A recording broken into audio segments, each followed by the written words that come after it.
সায়নী ঘোষ নাকি বাংলার জন্য লড়াই করে। হ্যাঁ, আগে দেখো ভিডিওটা, আসলে ও কাদের জন্য লড়াই করছে বা কাদের জন্য লড়াই করে। চলো ভিডিওটা দেখো, আর ভালো লাগলে কিন্তু সবার কাছে শেয়ার করা চাই।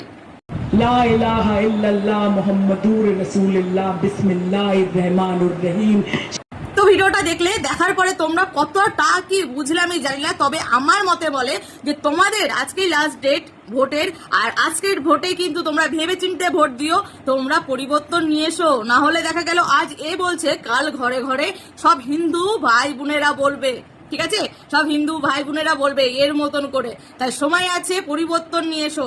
আর এদের বলছি, এই সব মেয়ে ছেলেদের বলছি, ঠিক আছে, যে এরা নাকি হিন্দু হয়ে এদের জয় শ্রীরাম বলতে কষ্ট হয়, জয় শ্রীরামের নাম নিতে এদের বুকে বাঁধে, অথচ এরা আল্লাহর নামে এভাবে স্লোগান দিতে বা আল্লাহর নামে এত সুন্দর জলের মতন ছড়া বলতে এদের বুকে বাঁধে না, এদের রুচিতে বাঁধে না।